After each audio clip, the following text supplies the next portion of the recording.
This is not going to be an easy conversation.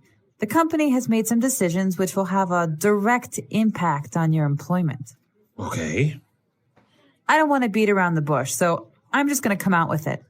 We're going to have to let you go. What? Why? I mean, just like that, I'm fired? I'm sorry, but to be honest, you're a terrible employee. What? I resent that. Anthony, you were caught making international calls from the office phone. You called in sick 8 times this month. And you smell like alcohol.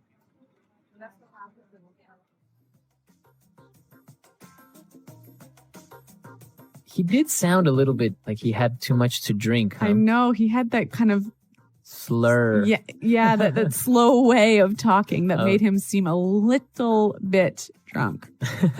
Well, that's definitely something you don't want to do, is show up to work with alcohol in your breath. Exactly. But you know what? There's a lot of great language in this dialogue. So why don't we take a look at it now in Language Takeaway?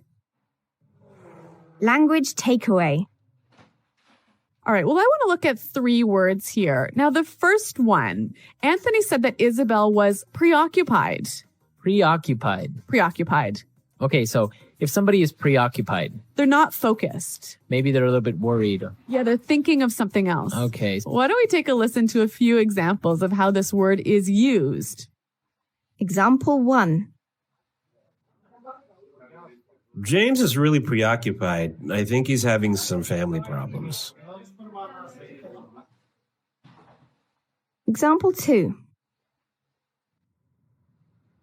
Oh, were you talking to me, honey? I'm sorry. I'm just really preoccupied with work. All right, so very clear now, preoccupied. Let's move on to our next word, direct impact. Direct impact. A direct impact. All right, so again, Isabel told Anthony that the decision will have a direct impact on his career. Mm-hmm. It will have a noticeable or impact or effect on his career. Okay, so a direct impact. And what about our last word? Well, Anthony said, I resent that. Resent. Resent. Okay, now this is spelled exactly like resent, like with an S, right? That's right. R-E-S-E-N-T. But you pronounce it like a Z. Mm-hmm. Resent. Resent that.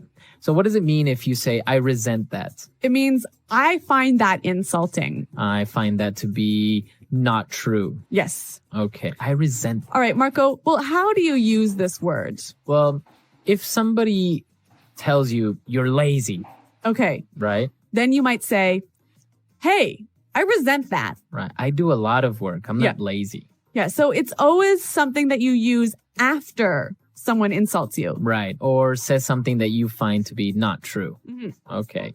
Resent that. And I guess with this, it's time for us to listen to this dialogue again. And then we'll come back and look at some great phrases.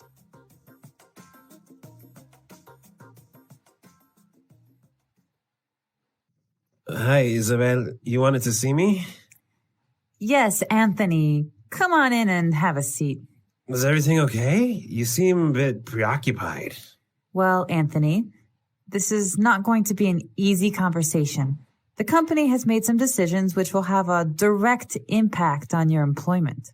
Okay. I don't want to beat around the bush, so I'm just going to come out with it. We're going to have to let you go. What? Why? I mean, just like that, I'm fired? I'm sorry, but to be honest, you're a terrible employee. What? I resent that. Anthony, you were caught making international calls from the office phone. You called in sick 8 times this month. And you smell like alcohol. Yeah, well, there's some wonderful language in here that you can use when you have to have a difficult conversation with somebody. Right. So let's take a look at these phrases in Fluency Builder. Fluency Builder. We have 3 phrases here. And the first one is to beat around the bush.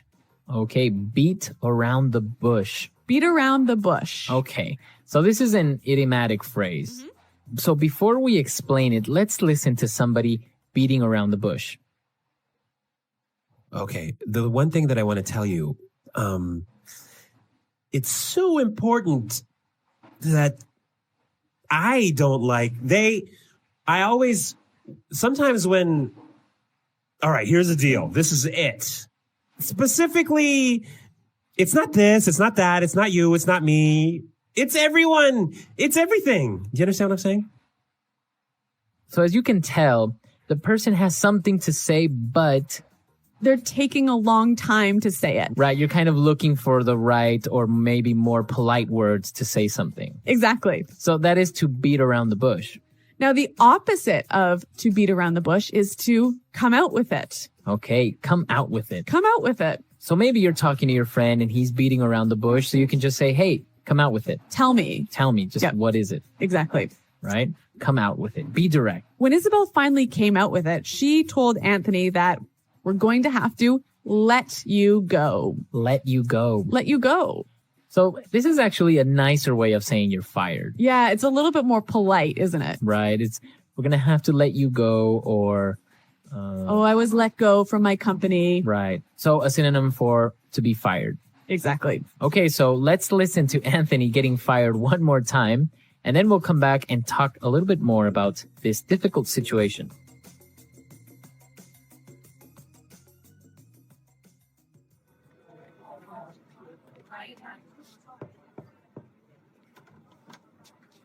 Hi, Isabel. You wanted to see me?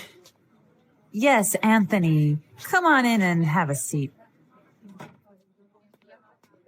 Is everything okay? You seem a bit preoccupied.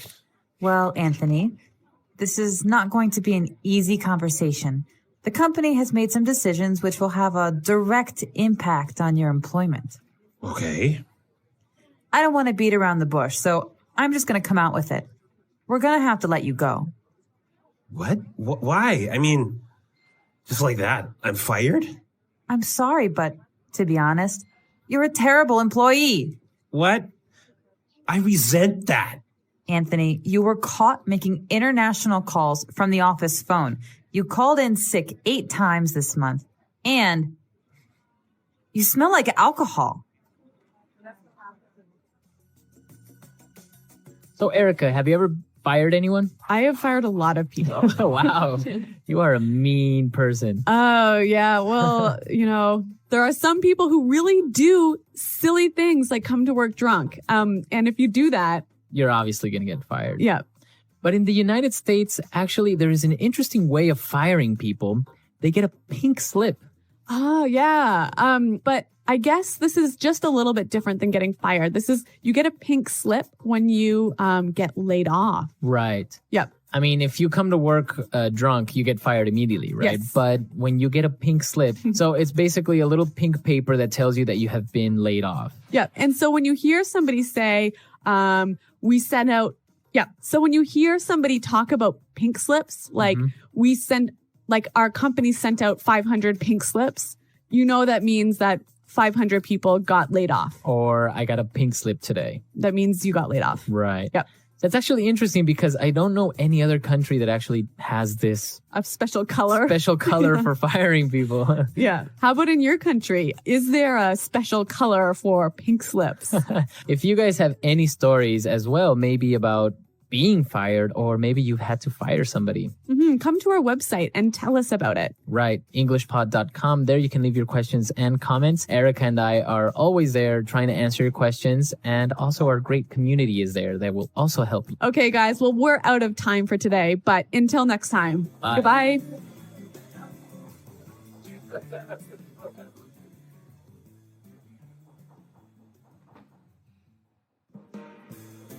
Hello, English learners. Welcome back to English Pod. My name is Marco. And I'm Erica. And today we're bringing you another great lesson about sports, part of our sports series. That's right. And in this lesson, we are talking about maybe the world's most favorite sports. Right. One of the most popular sports in the world, soccer, or also known as football in other countries. Yes. Okay, so before we get started with this great lesson, let's take a look at some of the words we'll find in the dialogue in Vocabulary Preview.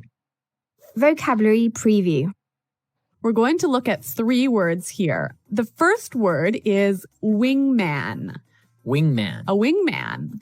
Now, wingman isn't really related to soccer in any way. Okay. but it's a way of referring to somebody as your right hand, So your helper. your helper, your number one guy, Okay. right? So a wingman is someone who helps you a lot. Uh-huh.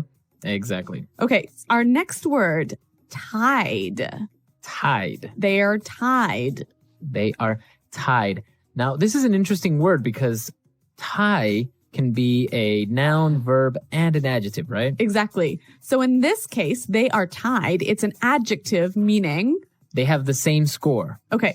Mhm. And a tie is Is a game that has ended with no winner or loser. Both of them had the same score. exactly. And so obviously the verb to tie is to reach the same score as your other team. Exactly. All right. Well, our third word can also be used as a noun and a verb, and it is foul. Fouled. Fouled Okay, so to foul somebody. is to do something to them that is not allowed in the sport. Okay. And so when you do this, you have committed a foul. Exactly. Okay, so you use it in the same way, to foul or a foul. Mhm. Interesting. Well, we're going to hear these three words in context now. So why don't we listen to our soccer dialogue?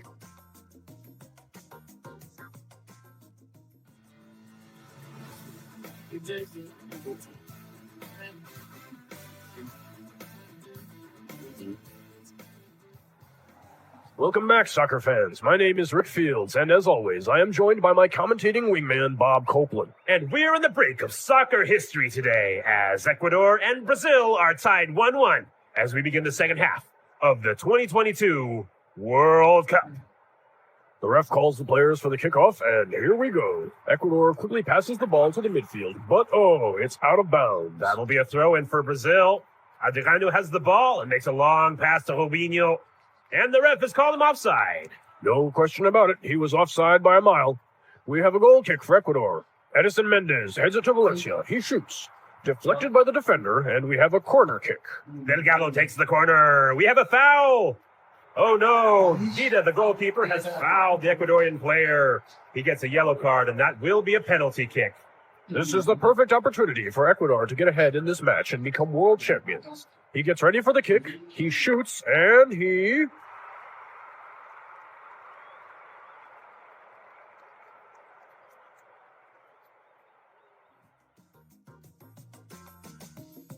Okay, so Ecuador tied with Brazil in the 2022 World Cup. Wow, Marco, I'm really happy to see that you are able to see so far into the future. Well, I called it. So in 2022, if we do win the World Cup, you know who said it first. All right. Do you have money on that? Yes. All right. So apart from this, we saw some really great vocabulary in this lesson. So let's take a look at it now in Language Takeaway. Language takeaway. All right. We've got a lot of soccer words for you, but they're all important. So let's take a look at the first one. Kickoff. Kickoff. Kickoff. So a kickoff. This is how you start the soccer game, right? Right. So it's the very beginning. The referee blows the whistle and you kick the ball to another player. That's the kickoff. Okay. So our next phrase, out of bounds. Out of bounds. Out of bounds. Okay. Out of bounds. This is a great word. So in soccer, when the ball goes out of bounds, it goes outside the white lines, right? Outside of the playing field. Okay. And you can use it in all other sports. You can use it in basketball. You can use it in tennis. Or football or anything. Right. So any part that is not for playing. Out of bounds. What's our next word? Throw in. A throw in. A throw in. Okay. So a throw in. The ball goes out of bounds. Uh-huh. How do you put it back into play? Obviously, a throw in. Okay. So you throw in the ball. That's the only time where a soccer player will actually grab the ball with his hands. All right. Now, another soccer term we have here, offside. Offside. Offside. Okay. So this is a little bit difficult to explain, but just imagine you're on the soccer field Uh-huh. and you are trying to score a goal. Now Okay. you have some defenders, right? Right. Those are the people who are trying to take the ball away. And you pass the ball to somebody who is behind the defenders. Oh, and that person is offside. Exactly. So you must be at all times in the same position as the defenders or in front of them, but you can't be all the way in the back. Okay, so is this a noun or a verb or an adjective? So this is an adjective. He is offside. That's his condition. Okay, great. Excellent explanation, Marco. Thank you. All right. Now we're going to look at 3 different phrases for 3 types of kicks in soccer. Okay. So let's take a look at this. The first one is goal kick. A goal kick. Okay, goal kick. So who does the goal kick? It's usually the goalie or the goalkeeper All right. who takes the goal kick. Okay, so when the goalie kicks the ball. Now, what about a corner kick? Okay. So if the team is attacking and the ball goes out of bounds in the back area near the goal, then they get a corner kick. They got to kick the ball from the corner of the field. This is a great chance to score a goal, isn't it? Exactly. Yes. Okay, and our final kick, a penalty kick. Penalty kick. Penalty kick. So if a player gets fouled while he is in the area near the goal, Okay. he gets a penalty kick. So basically it's just him. I think it's 13 or 15 steps away from the goalie, and he gets the opportunity to score or to kick the ball. So there are no defenders or other players in the way. Nobody. Wow, another great chance to score a goal. Right. All right, well, these are all great soccer words, and I think we should hear them again in context. So let's listen, this time a little bit slower. Welcome back, soccer fans. My name is Rick Fields, and, as always, I am joined by my commentating wingman, Bob Copeland. And we're on the brink of soccer history today, as Ecuador and Brazil are tied 1-1 as we begin the second half of the 2022 World Cup. The ref calls the players for the kickoff, and here we go. Ecuador quickly passes the ball to the midfield, but oh, it's out of bounds. That will be a throw-in for Brazil. Adriano has the ball and makes a long pass to Rubinho, and the ref has called him offside. No question about it. He was offside by a mile. We have a goal kick for Ecuador. Edison Mendez heads it to Valencia. He shoots. Deflected by the defender, and we have a corner kick. Delgado takes the corner. We have a foul. Oh no. Dida, the goalkeeper, has fouled the Ecuadorian player. He gets a yellow card, and that will be a penalty kick. This is the perfect opportunity for Ecuador to get ahead in this match and become world champions. He gets ready for the kick. He shoots. And he... All right, so we heard these words that we were talking about in context, and now some really interesting phrases came up, and this would be a good time to take a look at them in Fluency Builder. Fluency Builder. Well, Marco, there are 3 great phrases in this dialogue that I want to look at. The first one, on the brink of. We are on the brink of. We're on the brink of soccer history. Okay, so on the brink of, what is it? What exactly does that mean? Well, why don't we hear some examples to help us understand the meaning? Example 1. Look, we don't have any money. We're on the brink of going bankrupt. Example 2. The 2 countries are on the brink of war. Example 3. We're on the brink of an important discovery. All right, so great examples, on the brink of, at a critical point. Exactly. It means you're almost there, right? Okay, yeah, very good. And what about this next phrase that I saw, and it was really interesting? No question about it. No question about it. No question about it. No question about it. All right, so this is a statement that doesn't really make much sense. But what am I saying when I say, oh, no question about it? You're saying, I agree. There is no doubt. You're right. You're right. Mhm. Okay. Well, let's give some examples. I could say, There's no question about it. Ecuador is a great soccer team. There is no question about that. All right. So, or you can say, no question about it. Our company makes the best products on the market. Okay. So really useful phrase that you can use in sports or anywhere else. Okay. And now let's take a look at our last phrase for Fluency Builder. And it's a really good one to exaggerate a little bit. Okay. By a mile. By a mile. By a mile. So he was offside by a mile. Right. So the commentator is saying that he was very offside. That it was really obvious. Right. Mhm. So you can use that also in different contexts, maybe not in sports. Okay. So maybe we can say our company is ahead of all the others by a mile. Right. Or if you tell somebody to guess your age and they say, oh, I think you are 42. Oh, you could say you're off by a mile. Right. So you're really, really wrong. Right. Exactly. Yeah. So it's a way of exaggerating a little bit. Yes. And saying it's really obvious. Right. Mhm. Well, 3 awesome phrases. And I think it will help us to hear them one more time. So let's listen to the dialogue.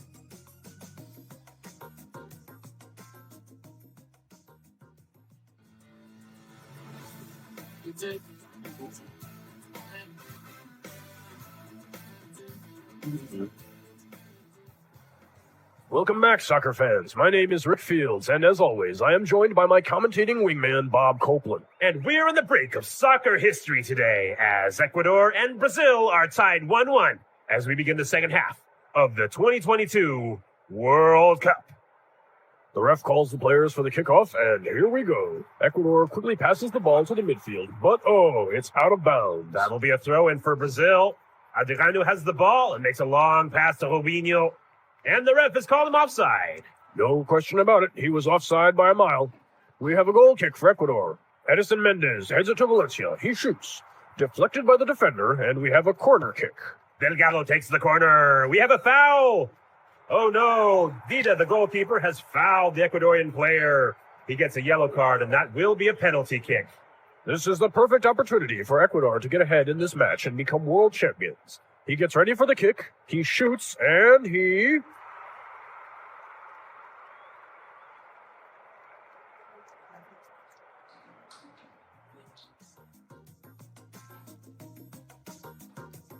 Okay, well, as you all may know, soccer is a very popular sport, especially in Latin America. That's right. And your favorite team, Ecuador, are they really this good in soccer? Are they really going to win the 2022 Cup? Well, maybe not. Well, actually, Ecuador has improved with time, but usually it's the strong teams like Argentina and Brazil who dominate the region, right? Right. But yeah, hopefully we'll make it next time. Okay, well, I have my money on Ecuador and For 2022. but yeah, not on Canada. There's no hope for us. Well, Canada is doing really well now. They actually beat Mexico, if I'm not mistaken. Oh, actually, that sort of, yeah, I kind of remember that now.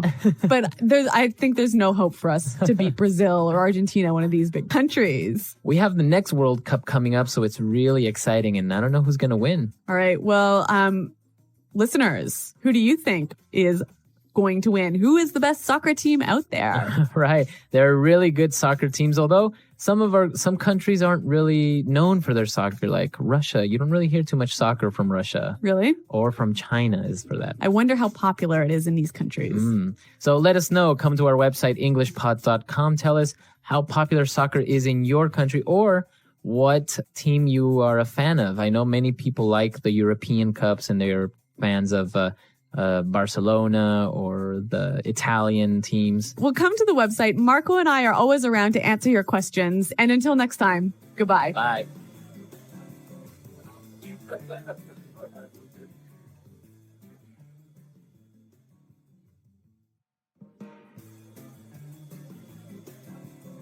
Hello, English learners. Welcome back to another lesson here with us at English Pod. My name is Marco. And I'm Erica. And today we are going to have a very casual, normal conversation. That's right. We're going to listen in on some small talk between a taxi driver and the passenger. Small talk. So that's basically Small, short conversations you have with someone that you don't know very well. Okay, so typical questions like how old are you, where you're from, Yep. etc. That's right. And this can be really hard for English learners because they often don't know what the right thing to say or the right thing to talk about. So we're going to give you a lot of phrases in this lesson that you can use in small talk. Okay, so we don't have anything to preview today, so let's listen to the dialogue for the first time, and then we'll come back.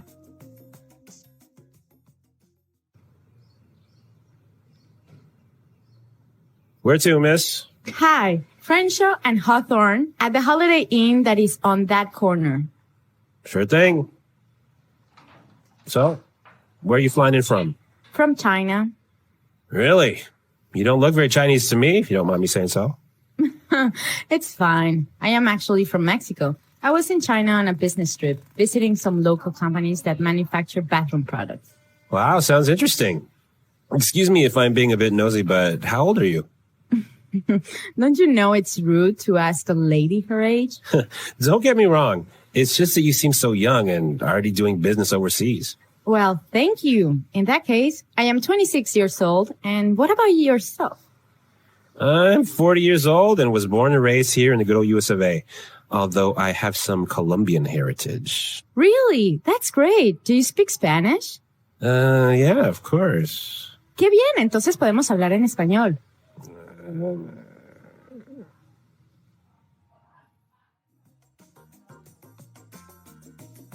All right, so I don't think this guy spoke much Spanish, do you? No, even though he has Colombian heritage, I think he doesn't speak much. But maybe he's just a little bit rusty. Maybe, but what he does speak is English. And since this is English Pod, why don't we look at some of the phrases that they used for small talk in Fluency Builder? Fluency Builder. All right, so today on Fluency Builder, we're going to take a look at phrases that both the passenger and the taxi driver use to make small talk. So why don't we start with the first one? All right, so the taxi driver tells the passenger that she doesn't look very Chinese, if you don't mind me saying so. Right, so he said, you don't look very Chinese to me, if you don't mind me saying so. If you don't mind me saying so. So what does he mean by this last part of his sentence?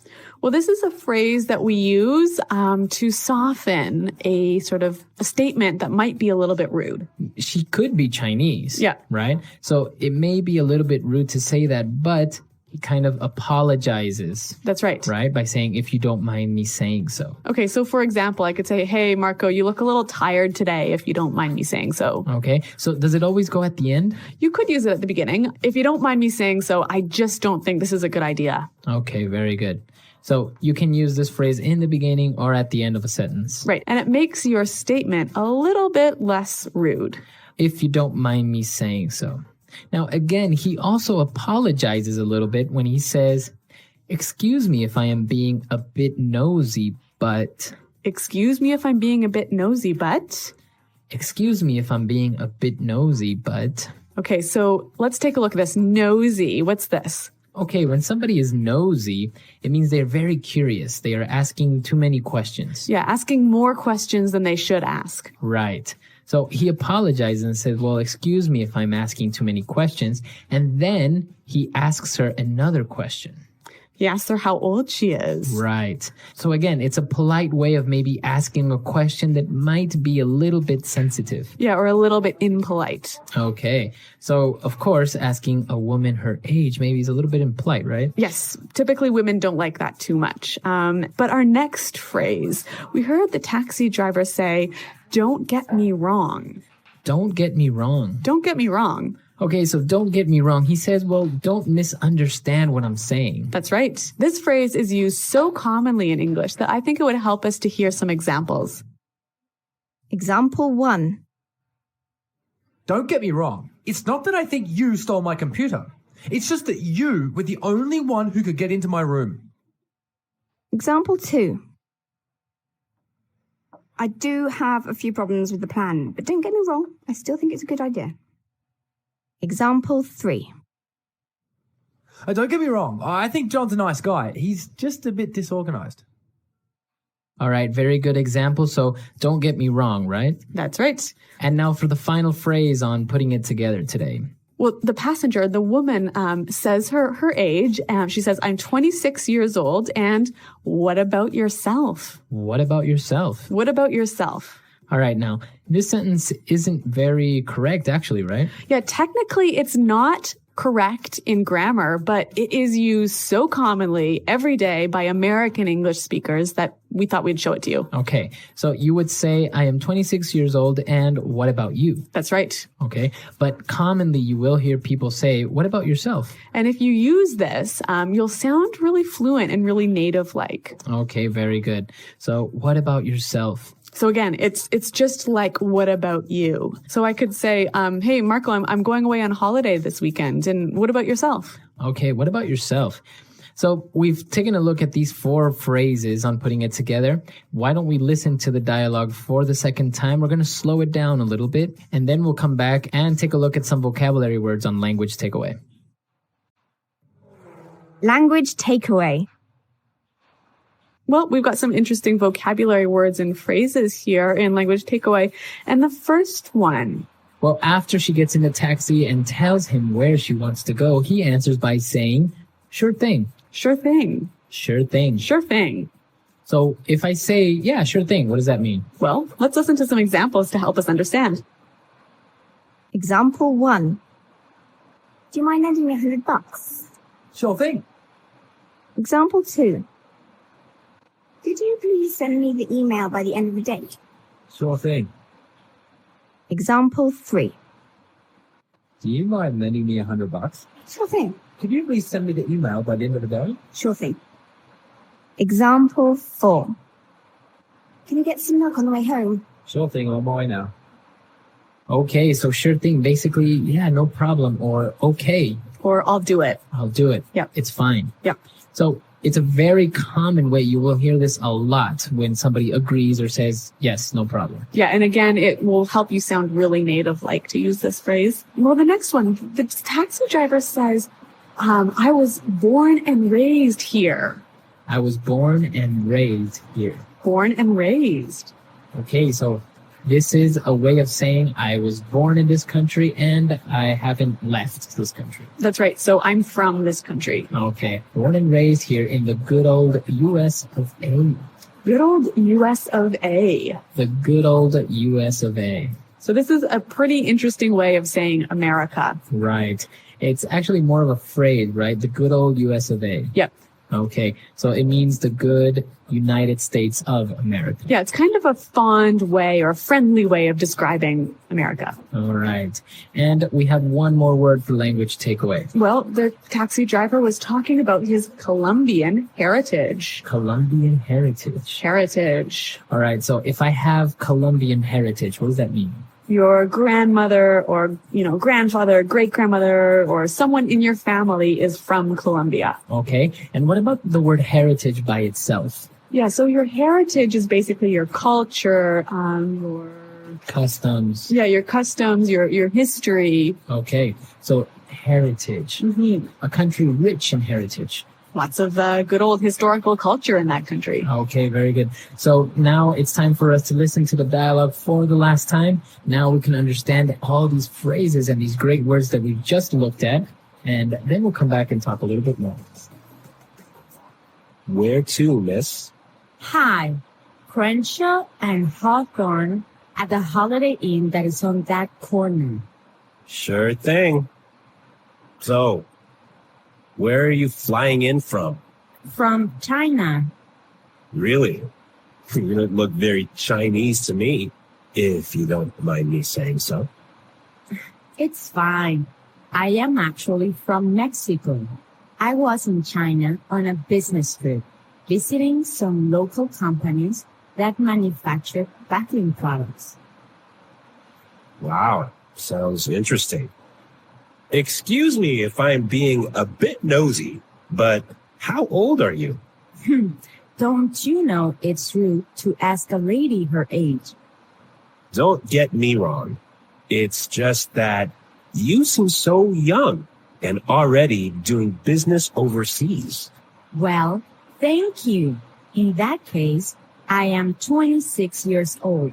And what about yourself?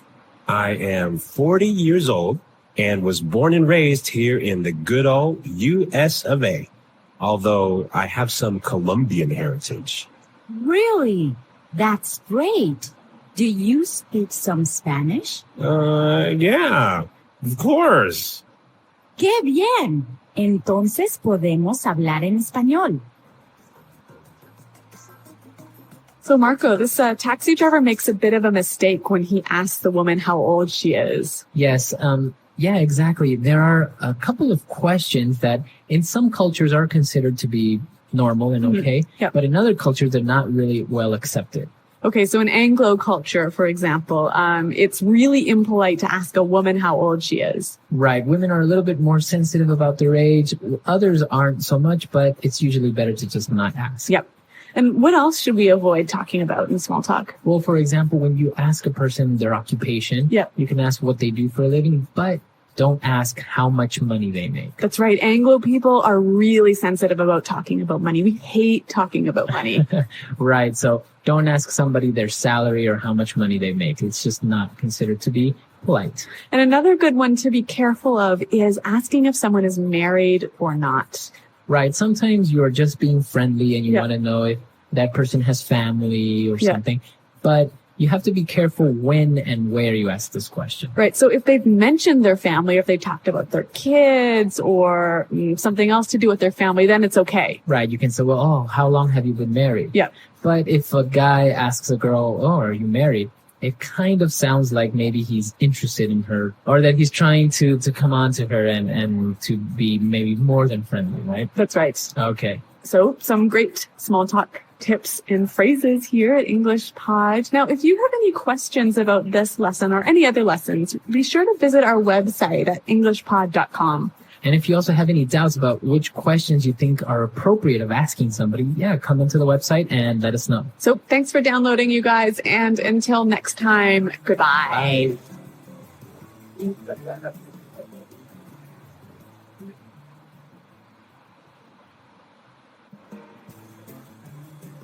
Hello, English learners. Welcome back to English Pod. My name is Marco. And I'm Erica. And today we're bringing you, again, the great series, I'm Sorry I Love You, Part 6. The newest installment in the English Pod soap opera.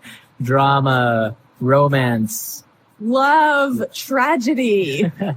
all of it here at English Pod and in our series. So today we have a really great dialogue.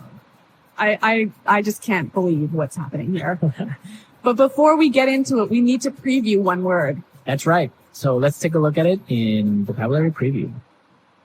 Vocabulary preview. Well, we're going to preview this word.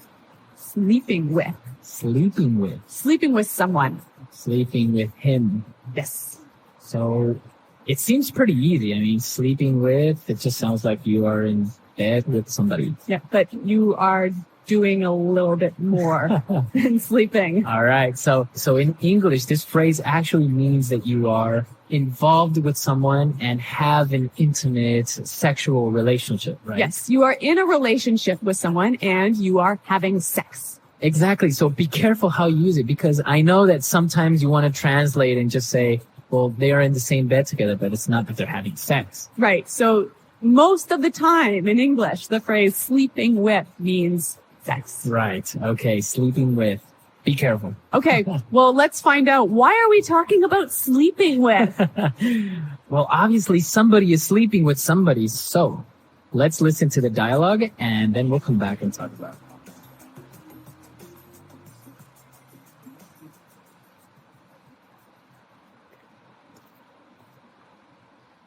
This is ridiculous. I can't believe you've been sleeping with someone else. How could you do this? You know what? I'm out of here. Wait! Doctor, how is this possible? I haven't cheated on my boyfriend. I have something to confess. I'm sorry, Veronica. I lied. Wait, what? What do you mean? I lied. You aren't even pregnant. There's no bun in the oven. I was just so overwhelmed with jealousy that I couldn't help myself. Veronica, I love you. What are you talking about? Who Who are you? It's me, Daniel. Don't you remember me from high school? I sat behind you in science class. I used to go to every football game and watch you in the cheerleading squad. You're insane. We never even spoke. Why did you lie like that to my boyfriend? Because, Veronica, it's not fair. I love you. I have since the first day we met. Everything was going fine until that jerk came into the picture and ruined everything. I went to med school and became a doctor for you. You always said how you wanted to marry a doctor. You will be mine now, one way or another. I heard everything, you lying bastard! Get your hands off of her!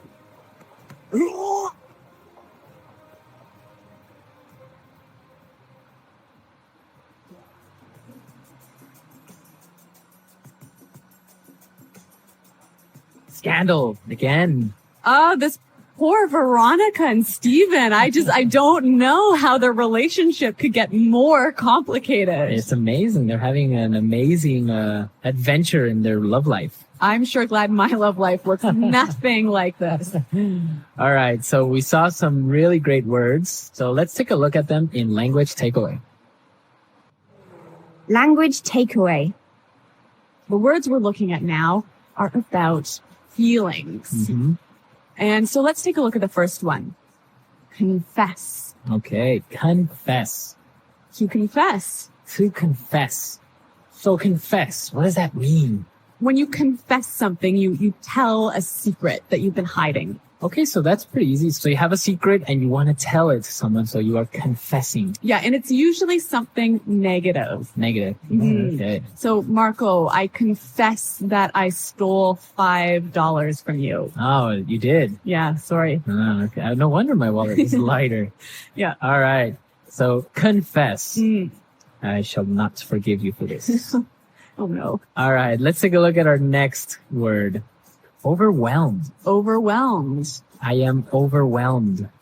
So when I am overwhelmed, I am filled with emotion. Okay, with emotion. Mhm. It can be good emotions and bad emotions, right? Yeah, but you feel too much. It's like you're going to explode. Okay, I am overwhelmed with joy. Yes, or I'm overwhelmed with work. And I am overwhelmed with jealousy, Like this guy. right? And that's our third word, Jealousy. jealousy. So this is interesting because jealousy is the noun That's right. It's the feeling, of being jealous, which is the adjective. which is the adjective. So what does it mean when you are jealous? It means that you see somebody and you want what they have. Okay, you want what they have. Yeah. So in this case, the doctor is jealous of Veronica's boyfriend because the doctor wants Veronica. Okay, jealous. Mm-hmm. So Erica, are you a jealous wife? I don't know, maybe a little bit, A little bit. but I've never gone to the extent of telling someone that Oh. they're pregnant. All right, jealousy. Okay, and let's take a look at our next two words, which are actually kind of insults, right? Yeah, they're not very kind words at all. Okay, but you got to learn them anyways. Yeah. Okay, let's take a look at this one. Jerk. Jerk. He's a jerk. Jerk. Jerk. Jerk. So, what does it mean if someone is a jerk? A stupid and mean person. Plain as simple as that. Yeah. Stupid and mean. So, can a woman be a jerk? It's mostly male, but now it's becoming more common to use with women as well. Okay, so I can say he is a jerk or she is a jerk. Yeah, but it is more common for men. Okay. And now let's take a look at our last word. You lying bastard. Bastard. Bastard. Bastard. Wow, this is pretty strong as well. Yeah, you got to be careful about this one. This one Okay. is almost a swear word. Almost. Yeah. It's like on the line. Yeah. So what does it mean if you call someone a bastard? Well, literally, it means your mother and father were not married when you were born. When you were born. Mm-hmm. Exactly. So it is a pretty big insult. Yes.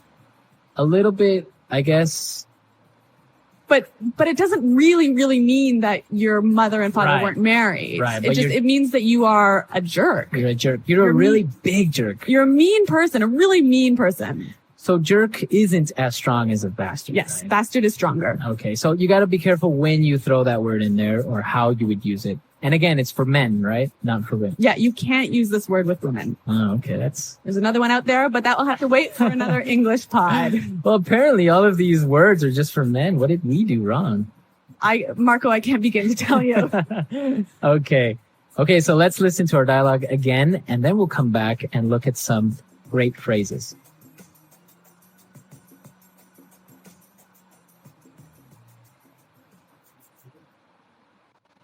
This is ridiculous.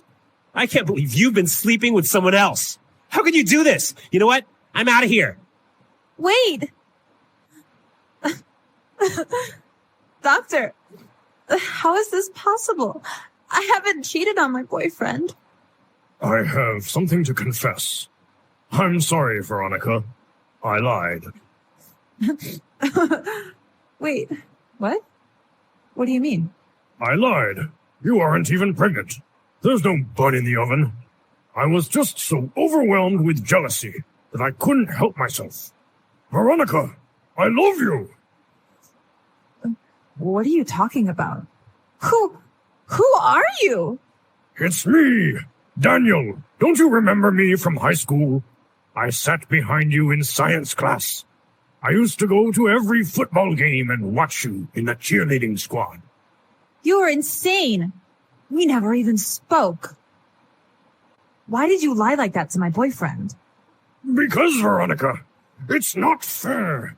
I love you. I have since the first day we met. Everything was going fine until that jerk came into the picture and ruined everything. I went to med school and became a doctor for you.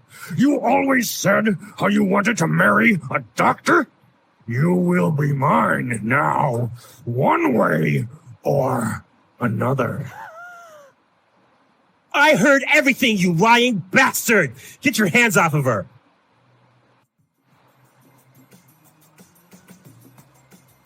All right, so great stuff. Jerk, bastards, all that good words going around. But we've also got some amazing phrases. So why don't we take a look at those now in Fluency Builder? Fluency Builder. All right, so in Fluency Builder today, we have 3 great phrases. Let's take a look at the first one. Bun in the oven. A bun in the oven. A bun in the oven. Okay, this is obviously an idiomatic phrase, right? Well, it could be literal as well, right? Like you could actually have a piece of bread in your oven. Right. Bun is a piece of bread Yeah. in the oven, but in this context, we're not using it. No. It means you're pregnant. You're pregnant. So the baby is the bun, Yeah, and the oven is your stomach. right? So you say she has a bun in the oven. Yes, she's pregnant. She's pregnant. Okay. It could be difficult to understand if you don't really have the explanation, right? Yes. You would say, what? She has bread? in What? the oven? Yeah, a bun in the oven. Okay. Now let's take a look at the second one. Couldn't help myself. I couldn't help myself. I couldn't help myself. So when you can't help yourself, you can't control yourself. Right. You did something, but you couldn't control it. You couldn't stop it. You couldn't stop it. Okay, so let's listen to some examples of how you would use I couldn't help myself, because it's a phrase that you can use in many different ways, right? That's right. Let's listen. Example 1. I just couldn't help myself. When I saw your car, I just had to buy it. Example 2. I'm sorry, I couldn't help myself. I just started laughing. Example 3. That cake was so good. I couldn't help myself. I ate it all. All right, perfect. Couldn't help myself. Easy. Now, the doctor, he couldn't help himself from lying to Veronica because he was angry that her boyfriend, Steven, came into the picture. Came into the picture. To come into the picture. Okay, so what does it mean when somebody comes into the picture? Well, basically, you appear in somebody's life. You come into somebody's life. So imagine that your life is a picture Uh-huh. and somebody all of a sudden comes into it. So They come into the picture. They come into your life. come into your life. Yes. So he's angry that Steven appeared into Veronica's life and they're in love and all that stuff. Yeah. All right. Well, these are some great phrases. And why don't we listen to them again in context? So let's listen to the dialogue.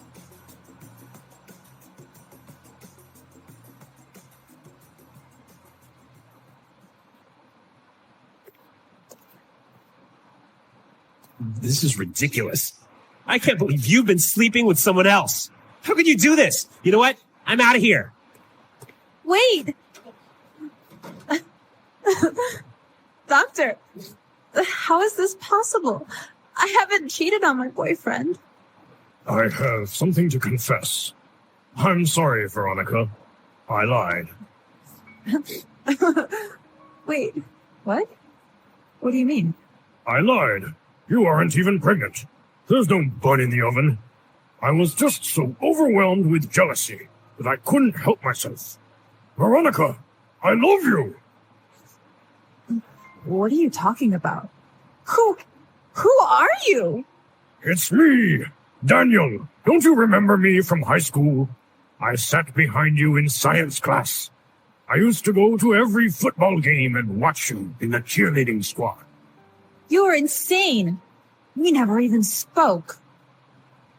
Why did you lie like that to my boyfriend? Because, Veronica, it's not fair. I love you. I have since the first day we met. Everything was going fine until that jerk came into the picture and ruined everything. I went to med school and became a doctor for you. You always said how you wanted to marry a doctor. You will be mine now, one way or another. I heard everything, you lying bastard! Get your hands off of her!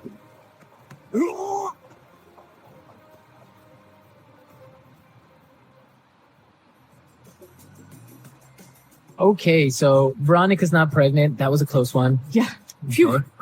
Actually, they're not married. So this is a very controversial topic, right? Yeah. Being knocked up.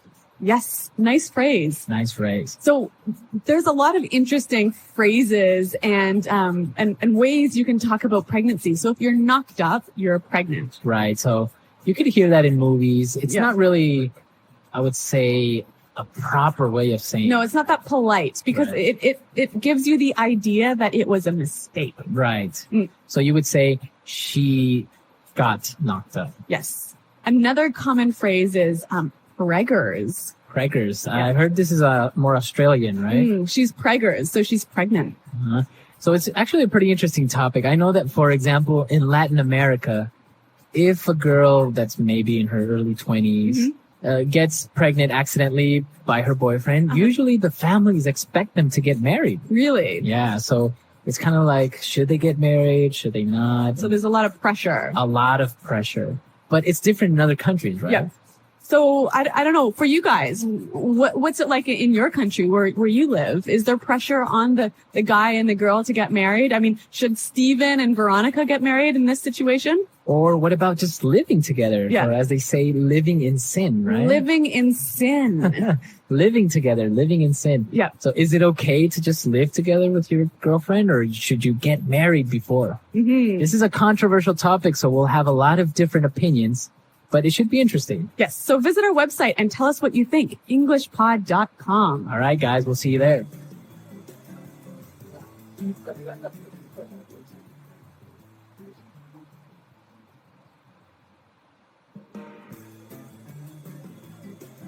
Hello, English learners. Welcome back to English Pod. My name is Marco. And I'm Erica. And today we have a very special lesson because we're going to be focusing a little bit more on grammar. That's right. We're going to look today at the difference between past simple and past progressive, or sometimes called past continuous. Exactly. So we are going to take a look at these two structures, which are a little bit confusing at times, and we're going to be practicing today. But before we get started, why don't we take a look at vocabulary preview? Vocabulary preview.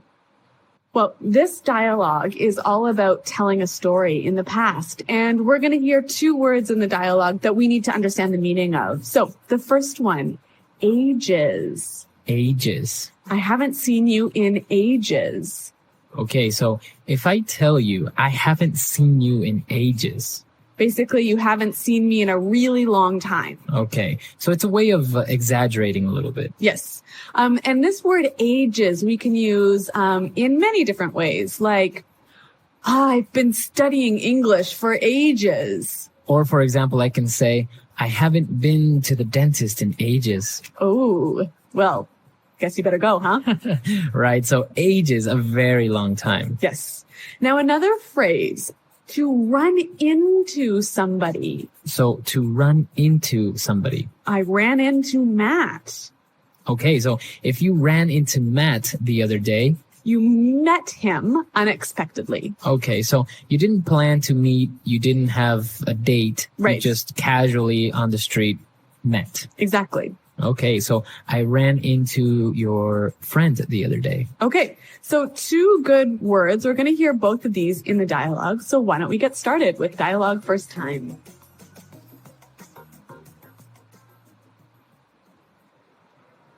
Mike, what's going on, man? Long time no see. Hey, Pat. Yeah, I haven't seen you in ages. How's it going? Things are going great. It's funny running into you like this. Small world, huh? You know, just last week I ran into Matt as well. Yeah? How's he doing? He's doing well. We went out for a couple of beers and the funniest thing happened. Oh, yeah? Well, we were talking and catching up on what we've been doing, talking about work and family, when all of a sudden, Matt saw a mouse run out of the chair and he completely lost it. He started freaking out and screaming.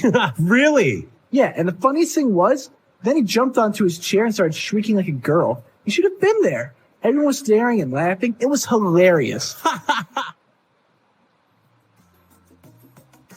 All right, very good. So a funny story, and as we saw, a lot of stuff in the past, right? That's right. And we're going to look at that in a moment. But first, we've got lots of exciting language to describe when somebody gets really emotional. Okay, so why don't we start now with language takeaway? Language takeaway. We have 4 words here. Now, in the dialogue, the guy in the story lost it. So he saw a mouse and he completely lost it. To lose it. Okay, so when you lose it. What are you losing? You're losing control of yourself and your emotion. Okay, so you lose your temper maybe. Yep. So when I lose it, do I just get angry? Angry or upset or even sad. But There- it's usually a negative feeling. Okay, so it's not a good thing to lose it. No. So for example, when I showed my boss the sales figures, he completely lost it. Okay, very good. So that's what lose it means. And now our second word is very similar, but has a little bit of a difference. That's right. He started freaking out. Okay, so to freak out. To freak out. Now, freak out is very similar to lose it, right? Yeah, but why don't we hear an example now of somebody freaking out? It's just, no, okay? Forget it, all right? Just forget it. I don't even want to, I just want to forget it. I just want to forget it. I don't know. Okay, calm down. Woo, calm down. I gotta calm down. I'm so happy I can't even express it. I'm like, have I even finished one sentence? I'm like, woo, give me a high five, baby. All right, so we heard this person freaking out, and basically it could be losing control or losing your temper, but also in a positive way. Right. So maybe you're really excited about something that's going to happen, so you're freaking out. Okay, maybe you're very nervous or you're very excited. Mm-hmm. All right, and now moving on to our third word, stare. To stare. People started to stare. Staring. Okay, now when you stare at someone or at something, You look at and focus at something for a really long time. okay, so you are looking at it, Yeah. focusing on it. Yeah, longer than usual. All right, maybe when we were small, our parents taught us that it's not nice to stare at Yeah. other people. Exactly. All right, so to stare. And our final word, when Matt saw the mouse, he started shrieking. All right, so to shriek. Shriek. shriek. Very similar to that movie Shrek. Oh, yeah, it sounds quite similar. All right, but it's different. What does shriek mean? Well, why don't we listen to an example?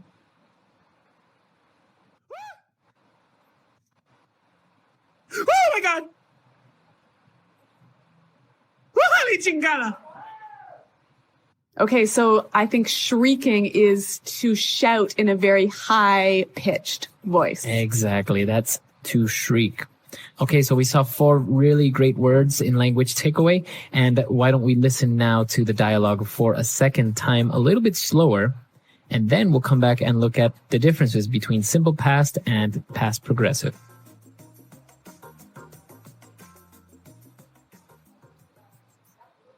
Mike, what's going on, man? Long time no see. Hey, Pat. Yeah, I haven't seen you in ages. How's it going? Things are going great. It's funny running into you like this. Small world, eh? You know, just last week, I ran into Matt as well. Yeah? How's he doing? He's doing well. We went out for a couple of beers, and the funniest thing happened. Oh, yeah? Well, we were talking and catching up on what we've been doing, talking about work and family, when all of a sudden, Matt saw a mouse run under his chair, and he completely lost it. He started freaking out and screaming. Really? Yeah, and the funniest thing was, then he jumped on his chair and started shrieking like a girl. You should have been there. Everyone was staring and laughing. It was hilarious. Okay, so there was a lot of different uses of past tense here in this dialogue, wasn't there? Yeah, since he was telling a story that happened, he used the past a lot. Well, let's now, as promised, look at past simple and past progressive in Grammar Breakdown. Grammar breakdown. Okay, Marco, before we start our discussion, why don't we hear one example of past simple and one example of past progressive? You know, just last week, I ran into Matt as well. Well, we were talking and catching up on what we've been doing. Okay, so we heard that just last week I ran into Matt. So we discussed what run into means. Yep, to meet someone by surprise. All right. And now this structure is the simple past, right? Yep. Now the second example that we heard was we were talking and catching up. Okay, so let's look at the difference in meaning here. I ran into Matt. Happened in the past, right? Right. Simple past. But one moment in the past. So the action finished, concluded. Started and finished all around the same time. So it's one simple moment. Okay. Now the other example is in the past progressive. So the action was happening for a longer period of time. Yeah. Okay, so let's attach some times to this. Maybe you ran into Matt at 8:04. Okay, and so the action started at 8:04, but you were talking and catching up from 8:05 until 9:05. Okay, so you were talking for an hour. Right. So it's the past progressive you use when the action is happening for a longer period of time. Okay, so to better understand this, let's have another example. Matt saw a mouse run under his chair, and he completely lost it. Everyone was staring and laughing. So as we heard in the example, he saw a mouse run under his chair. So a quick action that started and finished quickly. Okay, he saw the mouse and it ran under the chair. Yep. Now, the second example we heard was everyone was staring and laughing. So maybe this happened over 4 or 5 minutes. Okay, so people were looking at him and laughing and talking about how he was screaming like a girl. Yes. Okay, so that's the main difference between the simple past and the past progressive. The amount of time that the action happened. Yep. All right, well, now that we understand a little bit more about the past tense, why don't we hear it again in context by listening to the dialogue for a third time?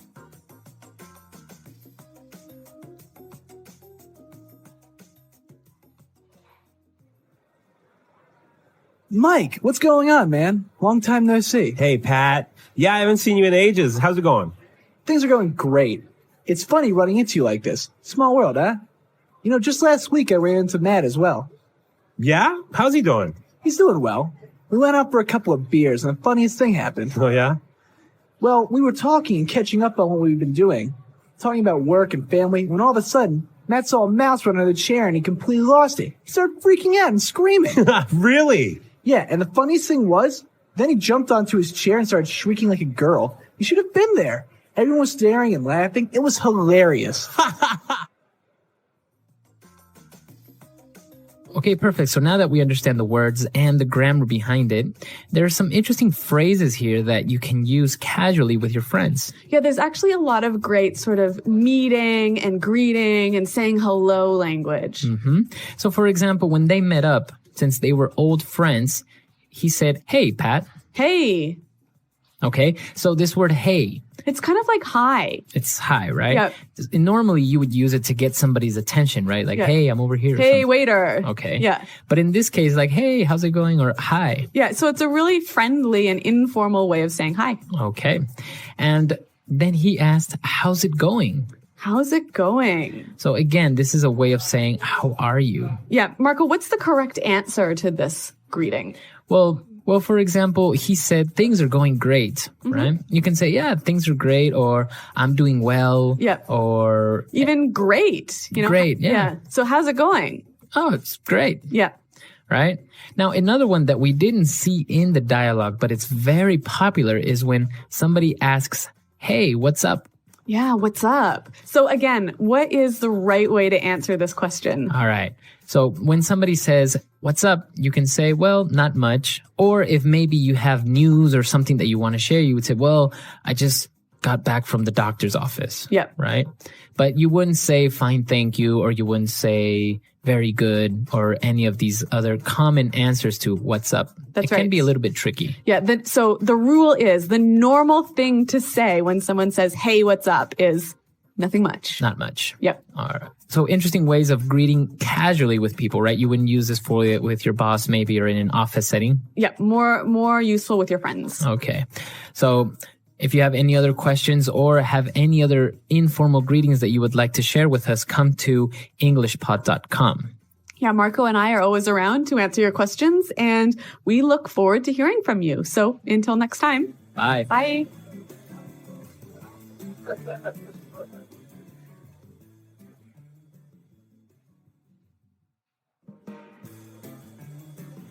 Hello, English learners. Welcome back to English Pod. My name is Marco. And I'm Erica. And we're bringing you the final lesson of our job interview series. That's right. And in this lesson, we're going to be focusing on two very, very common, but sometimes difficult questions. Okay, so we've talked about preparing for the job interview in part 1. Part 2, we talked about educational background and work experience. And in part 3, what are we going to be looking at? We're going to be looking at two questions: why we should hire you and your greatest weakness. Okay, so these are the classic common questions that you'll get at a job interview, right? That's right. So why don't we just get started and we'll take a listen to the dialogue and see how our interviewee handles these questions.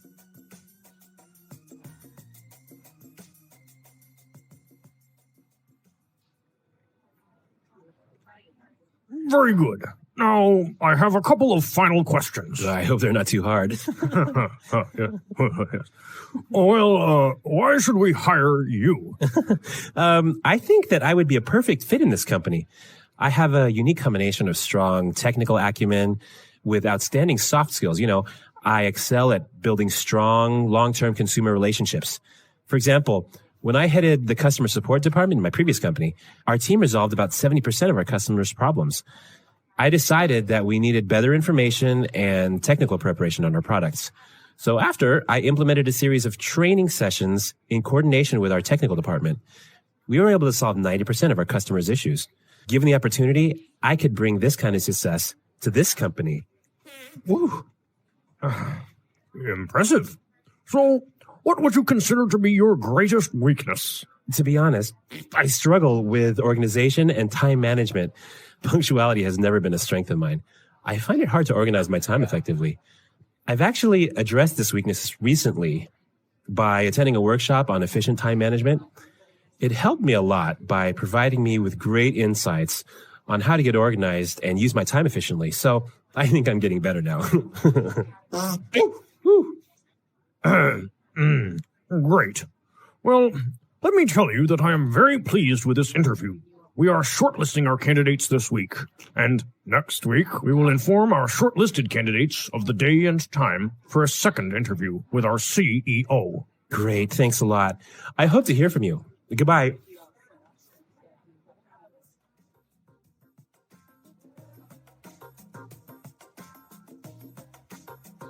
Well, our interviewee is doing very well, but I think he had a little bit too many beans or chili. Oh my God. Like, this is probably the most embarrassing thing I can think of. But he doesn't say anything, so I don't know. Maybe he should have said, "Oh, pardon me, excuse me," or something. I don't know. I don't know. It's a controversy. Yeah. Okay, but what isn't a controversy is the language, because there's some great stuff in here. All right. So let's take a look at the language in Language Takeaway. Language takeaway. All right, we've got some great phrases and words for you to use when you're talking about what sort of benefits and skills and experience and expertise you can bring to a company. Okay.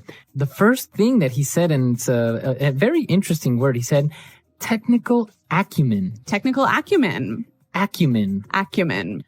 This is a really hard word. What is acumen? It's basically insight and understanding and the ability to make good and difficult decisions. Okay, so he has a very strong technical acumen. So a strong insight or understanding of technical issues. Okay, or I can change it and maybe say, I have a very strong business acumen. Exactly. These are the two most common ways that this word is used. Technical acumen, business acumen. Okay, great.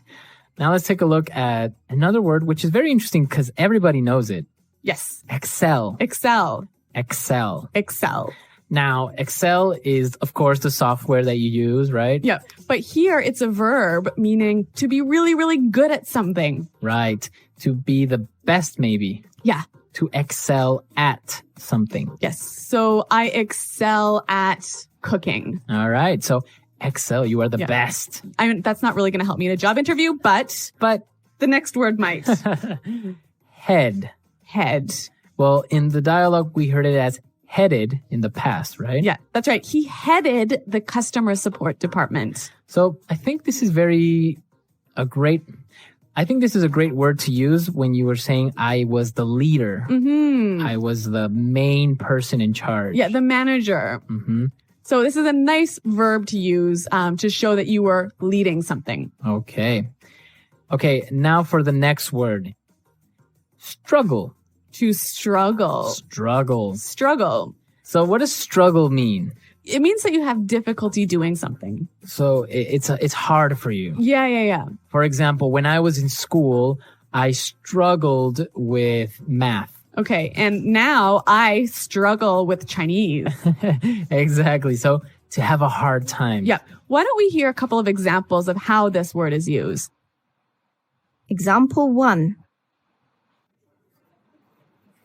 We're really struggling to reach our sales target. Example 2. Yeah, to be honest, I do struggle with time management. Example 3.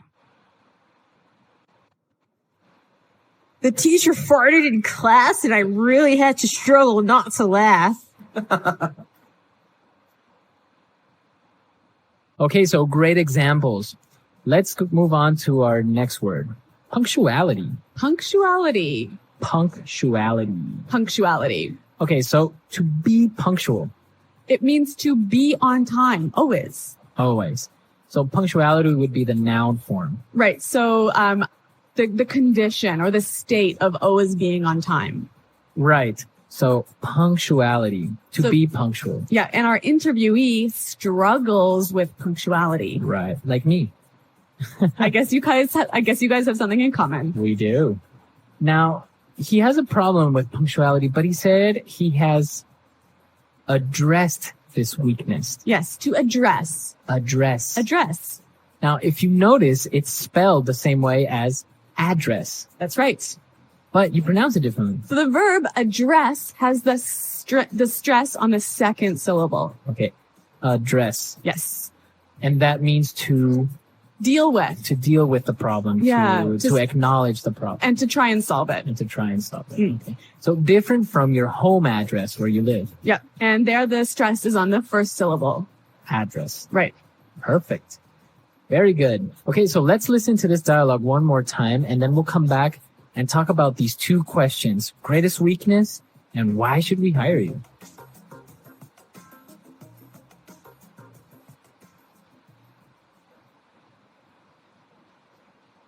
Very good. Now, I have a couple of final questions. I hope they're not too hard.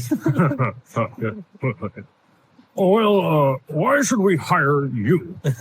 I think that I would be a perfect fit in this company.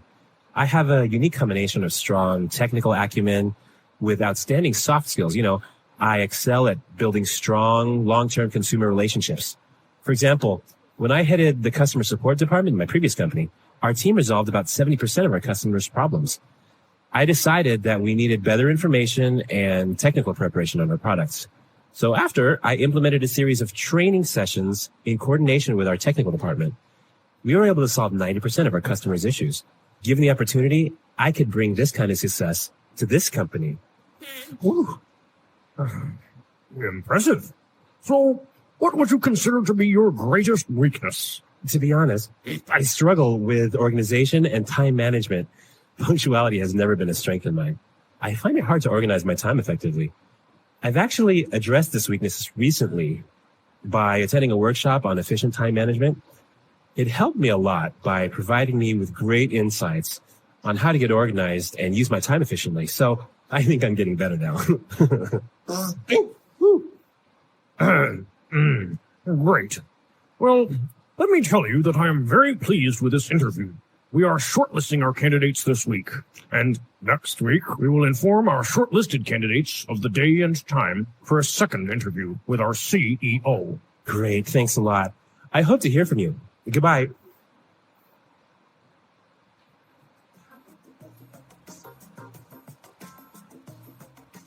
All right, Marco. Well, this classic question, why should we hire you? I think you'll hear it in many, many different interviews. And how did he deal with it here? Well, the first thing that he said is very, very important because they're asking you why. So your immediate reaction would be to answer with because or I think that. But there's a different way of approaching it, which is a little bit more professional. He said, I think that I would be a perfect fit in this company. I think I would be a perfect fit in this company. That's how he started his answer. And then he explained why. So this sounds really strong, doesn't it? Yeah, basically, it just makes you seem to be very confident and puts you like you are already part of the company. So this is a great way to start off this question, but you got to follow this up with some information. So what kind of information should you be giving? Well, like we talked about in your work experience, the same thing goes here. What do you have to offer to this company? What special skills or insights or experience can you bring that would help us? Yeah, that nobody else can bring. Exactly. So again, you have to start talking about your strengths and your previous experience, but with examples, right? Very, very specific examples. And whenever you can, throw in some numbers or some specific successes that you have had. Exactly. And once you've talked about these things, you can close off this answer by saying, given the opportunity, I could bring this kind of success to this company. Given the opportunity, I could bring this kind of success to this company. So that is just like a magical sentence saying like, if you give me the chance, I will demonstrate how good I am and how I can help this company. Yes. A really, really strong closing argument. Yes. So that's the way you should more or less approach that question, right? All right. But let's turn now to the classic question. Your greatest weakness. What is your greatest weakness? When you get this question, be sure to not say, my greatest weakness is I work too much. My greatest weakness is I'm a workaholic. Right? Or, what was it? Oh, or I am a perfectionist. Yeah, these, we can see right through these. Right. I mean, they're too obvious and they're too silly. I mean, everyone has a weakness, so don't try and turn it around into a strength. I just don't think that's a good idea. Okay. So yeah, be sure to stay away from these answers. But you can say anything. Like in this case, he has a problem with being on time. Yeah. So be honest, say what one of your greatest weaknesses are, but the key to making this weakness look good is saying what you are doing to solve this weakness. Exactly. So really be truthful. Tell the interviewer what you're not good at, because there's obviously something that you're not good at. Exactly. So you can say, I am usually late, but I am getting more organized. I am doing the seminar. Let the interviewer know that you are trying to improve this weakness. Exactly. And be sure to also think about your strength, right? Yeah, be prepared to answer the question, what is your greatest strength? So, and again, when you're talking about your strengths, be sure it's something more specific than saying, oh, I'm very responsible. Yeah. You want to be as specific as you can. And again, give those examples, give those successes, give those numbers. Right, exactly. So think about your weaknesses, think about your strengths. If you don't know them, ask people, to ask your colleagues or ask your friends, what do you think is my greatest strength? Maybe you're a funny person. That's a strength. Yes. Okay. Well, remember, there are 3 parts to this interviewing series, and you can find them on our website at englishpod.com. Right. Come to our website, englishpod.com. You can look at all of these 3 lessons, and I hope they are really helpful. And of course, if you have any questions or comments, or maybe you'd like a little bit more of this interview series, let us know. All right, guys. Well, thanks for listening. Good luck in your interviews. And until next time, goodbye. Bye.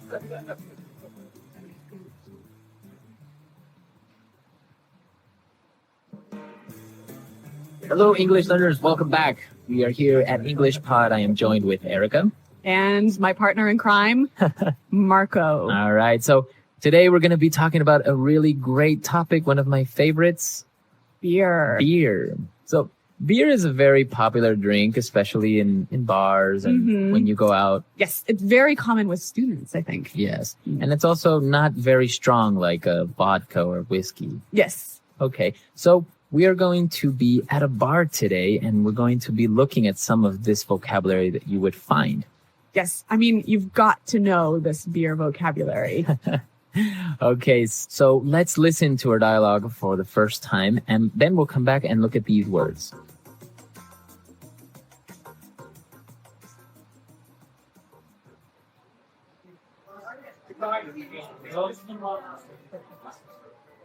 Hey man, what do you have on tap?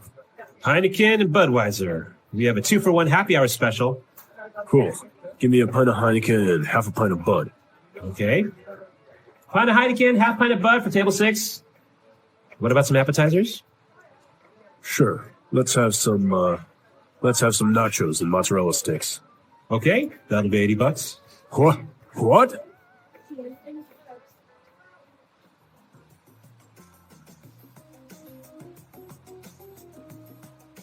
Well, it's pretty expensive for 2 beers and some food. Yes. Well, it happens sometimes you go to these very exclusive bars and they charge you like if it was gold. I mean, that's crazy. Well, let's take a look at some of these great words that we saw in language takeaway. Language takeaway. Our first word is on tap. On tap. On tap. So he asked, what do you have on tap? Now, this is a strange sentence. What exactly does it mean? Okay, well, he's asking about what beers the bar has. But not in a bottle or not in a can, right? Right. So, in a bar, there's often this machine, right? That will pour very fresh beer right directly into the glass. Into the glass. Yeah, this is a very popular thing because, like you say, it's fresh beer. Yeah, it tastes better. Yeah. Okay, so what do you have on tap? What do you have on tap? All right, let's take a look at our second word. Happy hour. Happy hour. Happy hour. Happy hour. Now, this is very common and popular with bars. Yes. What is it when they have a happy hour? Okay, a happy hour is a period of time where the drinks are very cheap. Okay, so happy hour could be from 5 p.m. till 10 p.m., 50% off. So if the drink is $4, then it is now $2 in happy hour. Perfect. And this brings us to our third word, a special. A special. A special. A special. So this is a noun. And what does it mean when a restaurant or a bar has a special? It's like they're having a sale. A sale. So things are cheaper. So it could be, for example, a Monday night special. Mm-hmm. Or like in the dialogue, a happy hour special. Okay. So it is a promotion. Yes. All right. Very good. And now they ordered a pint of Heineken and half a pint of Budweiser. Mm-hmm. Pint. This is a very, very special beer word. So a pint is the size of your glass. Okay. So we understand how much a pint is. What would be the equivalent in liters? A pint is 0.4 liters. Okay. So almost half a liter Yeah. is 1 pint. Yes. Okay. It is very common when you go into a bar, you can order a pint of beer. Yes, exactly. In English, we don't say I'll have half a liter of beer. Right. So let's take a look at our next word on language takeaway. Appetizers. Appetizers. Appetizers. Appetizers. Okay. So what is an appetizer? Well, it is food you eat before your dinner or before your lunch. Okay. So it's usually maybe like a salad. Or a soup or something small that you can eat right before your big meal. Okay. So some common appetizers at a bar, and we saw them in our dialogue. Nachos and mozzarella sticks. Nachos. Nachos. Nachos. Nachos. So nachos are little chips, right? Yeah, corn chips. And it has cheese and maybe some tomatoes and maybe some beans. Okay, so those are nachos. They're very common in the United States. Yes, yeah. And what about mozzarella sticks? Mozzarella sticks, a travesty on the world and humanity and everyone's arteries.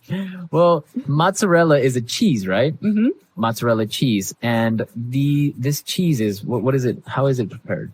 You put it in some breadcrumbs and then you fry it in oil. You deep fry it. And you don't like this? No, this is terrible. Why? They're so good. Oh my God. Because then you can dip it in a little sauce. Oh, and it's delicious. Marco, there are so many reasons why this is wrong. All right. Well, mozzarella sticks, a very popular bar food. All right. Well, why don't we listen to the dialogue again and we'll be able to hear these words in context at a slower speed.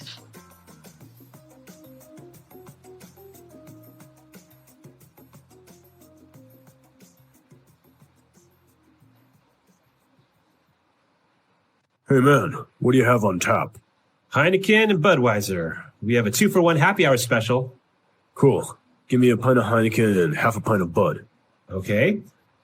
Pint of Heineken, half pint of Bud for table 6. What about some appetizers? Sure. Let's have some nachos and mozzarella sticks. Okay, that'll be $80. What? What?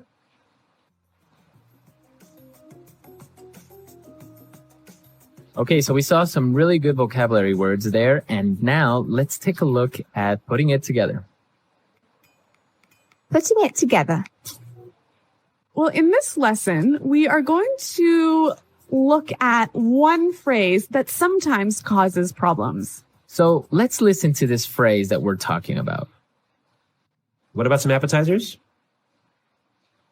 What about some appetizers? Okay, so this phrase, what about? Yeah. I often hear people use it to ask a question. So a common mistake is asking, what about your weekend? What about your new job? Now, this is incorrect, right? You cannot use the phrase what about to ask a question about information. So it cannot ask for information. Okay, because in our dialogue, the bartender said, and what about some appetizers? Right, because he is making a suggestion. Right, so he's saying, well, why don't you have some food? Yes, the phrase what about can be used to make a suggestion. Okay, so I can say, what about going to the movies? You know what? Let's hear a few more examples of this because I think it's really useful. Example 1. What about these dirty clothes? You said you would wash them days ago. Example 2. What about going to the mall instead? I'm tired of going to the movies. Example 3. What about a pizza instead of noodles? All right. So really good examples. And the same thing we can apply to how about. Exactly. So again, how about cannot ask for information. Okay. So you can't say how about your boss. All right. Yep. Perfect. Okay. So let's listen to this dialogue one last time, and then we'll come back and talk a little bit more about bars and beers.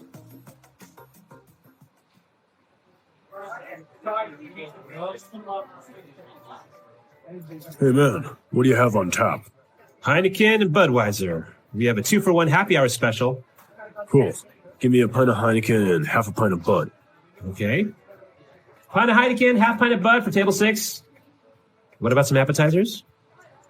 Sure. Let's have some nachos and mozzarella sticks. Okay, that'll be $80. What? What?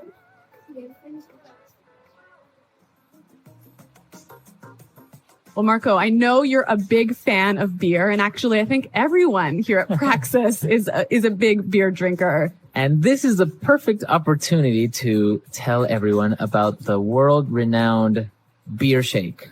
Oh my God. Okay, Marco.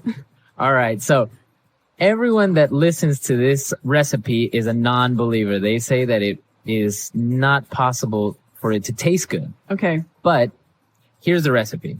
You take a liter of beer, or maybe half a liter. So a pint? A pint or a pint and a half. Mm-hmm. And you put it in the blender. Okay. All right. Now you take 2 eggs. Uh-huh. Okay. Not cooked, not boiled, anything. You take 2 eggs and put them in the blender. It could be 1 or 2. Okay. And then you take about half a cup of sugar, put it in the blender. What? And you mix all that together and you get this really good, foamy, delicious beer shake. So a beer milkshake. Well, it has no milk. Okay. But it's actually really good. I've prepared it for some people. They're like, no, that's not possible. It can't taste good. And in the end, they're like, wow, this is actually pretty good. So did you invent this recipe? It's actually really common in Ecuador, in Peru. I've even seen it in Chile, usually with a dark beer. Okay.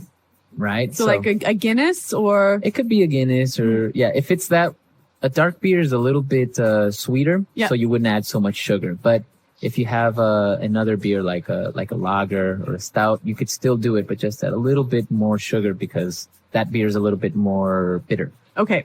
Well, I am not going to try this recipe, but maybe you guys are. You should try it out and let me know how it works. Yeah, you can tell us all about it on our website, englishpod.com.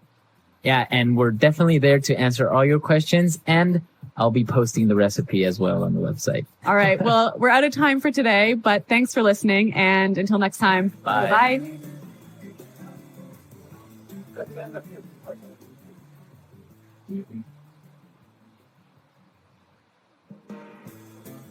Hello, English learners. Welcome back. We are here at English Pod. My name is Marco. And I'm Erica. And today we're going to be bringing you a lesson about eggs. That's right. And who knew there was so much to talk about when we're talking eggs? Right. Well, we always have eggs for breakfast, and there are many ways of preparing them. So we're going to learn what the different ways are. Yes, and we'll learn some of the language that goes along with eggs. Okay. So we have 3 words that we want to take a look at before we listen to our dialogue. So let's look at these in vocabulary preview. Vocabulary preview. Our preview word for this lesson is picky. Picky. Picky. Picky. So picky is an interesting adjective. Okay. So if a person is picky, what does that mean? They're very hard to please. Okay. So if your boss is picky and you give him a report and maybe it has, I don't know, a couple of mistakes or something. Yeah, he'll say, do it again, Do change it all. this, and this. Okay. So if you are picky, you want everything to be perfect. Okay. And if there's one small thing that's not, you won't be happy. Okay. So picky. Mhm. Interesting word. Now our next word, yolk. Yolk. Yolk. Y-O-L-K. So this word is actually not in the dialogue. It's not in the dialogue, but it's important that Yes. you know, right? Okay. So if you have an egg, Mm-hmm. The yellow part is called the yolk. Okay. And what about the other part? The white. The white. The white. Or also called the egg white, right? Yes, egg white. Okay, so pretty simple. Yolk and egg white. Mm-hmm. Let's listen to our dialogue. We are going to be listening to a couple who are having breakfast.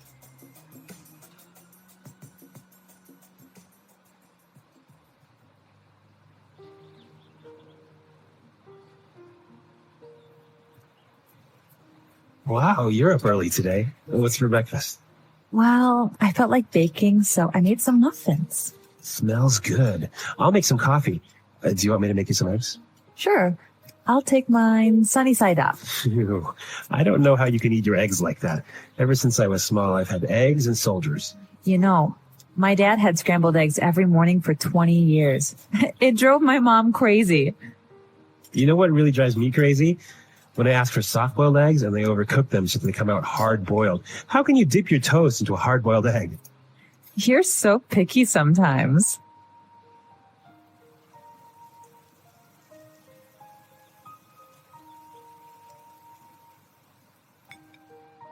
Here you go, honey. Fried eggs. Damn it! I said sunny side up. How many times do I have to tell you?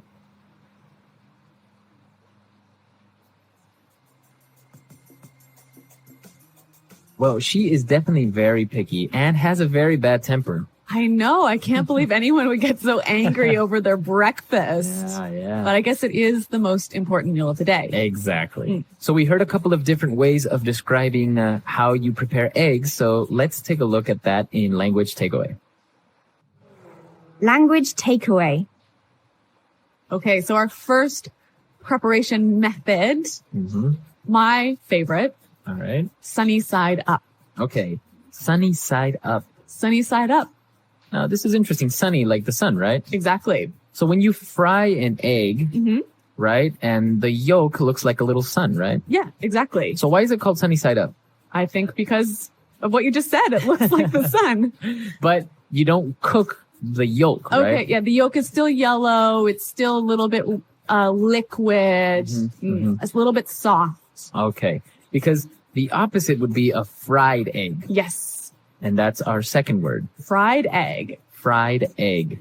So this, you put the egg in the pan and you cook it all the way through. All the way through. So the yolk is not liquid anymore. It becomes hard. And, Yes. Right? Exactly. Okay. A fried egg. Fried egg. All right. So now let's take a look at our next set of eggs. All right. Soft boiled egg. A soft boiled egg. Soft boiled. Soft boiled. Okay. So to boil, you put the egg In water. in boiling water Yes. And make it cook. and make it cook. So how long would you usually put it in for to be soft boiled? 3 minutes? 4 3 minutes? Yeah. Okay. So you only cook part of the egg, right? Right. The yolk, the yellow part, stays a little bit wet, a little bit liquid. Uh-huh. Okay. So again, the opposite would be A hard boiled egg. hard boiled egg. Hard boiled. So hard boiled is when you cook the entire egg again. Yes. So then it's hard like a ball. The entire egg. Mm-hmm. So with this soft boiled and hard boiled eggs, this takes us to our next form, eggs and soldiers. Eggs and soldiers. Eggs and soldiers. Eggs and soldiers. Now this is really interesting. I didn't really know about this before. It kind of sounds like you're having eggs with a group of soldiers from the army. Well, this is a very British way of eating eggs. So you have your soft boiled egg in a cup and you have a piece of toast. But the toast is cut into long pieces. Okay. And then you take those pieces and you dip them into the egg yolk. It's delicious. It's good. Yeah. Typical English way of eating eggs. Okay, so eggs and soldiers. Interesting. And this takes us to our last form of egg preparation and probably the most popular. Yes. Scrambled eggs. Scrambled eggs. Scrambled eggs. Take eggs, put them in a pan, and then you just move them all over the place. Mix them all up. Mix them all up. So the yolk and the white are mixed together. Mixed together. Mm-hmm. All right. So we've looked at a lot of egg preparation, and now we can listen to our dialogue for the second time, and then we'll come back and look at some phrases.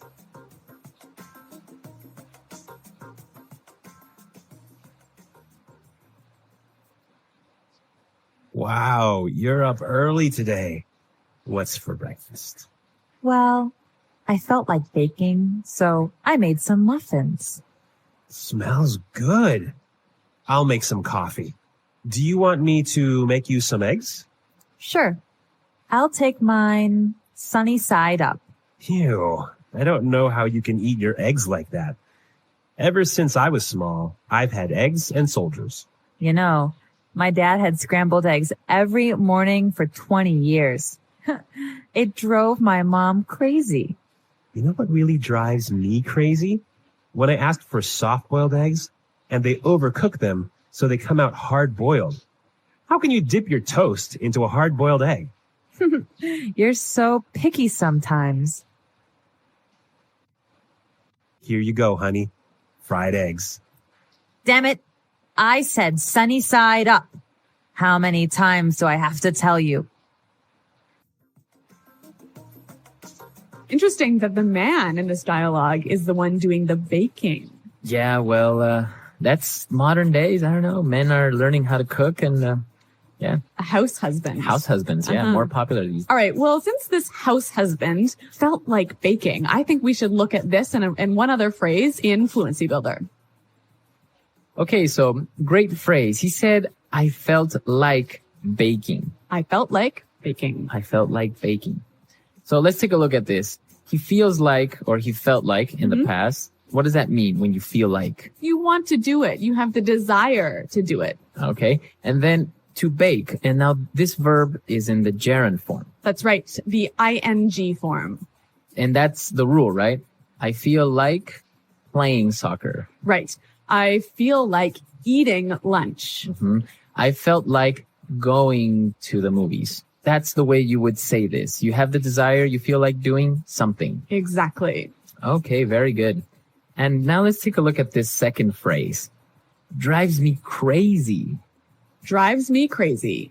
Drives me crazy. All right, this is a very descriptive phrase. And I think if we listen to some examples, it will help us understand the meaning. Example 1. This music is driving me crazy. Turn it down. Example 2. Don't leave garbage in my car. It drives me crazy. Example 3. Your mom is driving me crazy. She keeps calling me. All right, so if something drives you crazy, it makes you feel very angry or annoyed. Irritated. Frustrated. Okay. But it can also be positive, right? Like, that girl drives me crazy. As in you really, really, really like her. Yeah. I don't know. It sounds a little bit inappropriate to Really? me. Yeah. I think it's okay. It drives me crazy.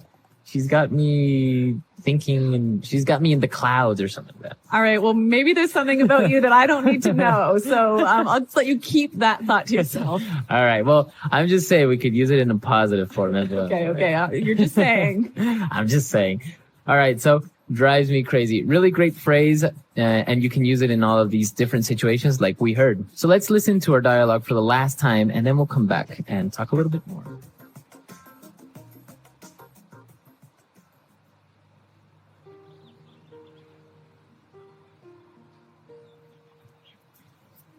Wow, you're up early today. What's for breakfast?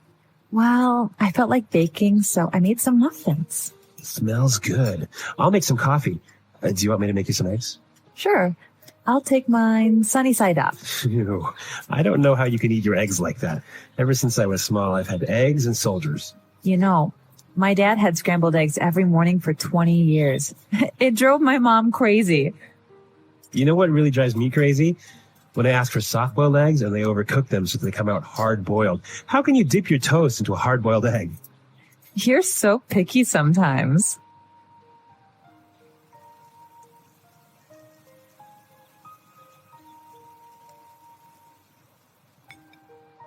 Here you go, honey. Fried eggs. Damn it. I said sunny side up. How many times do I have to tell you?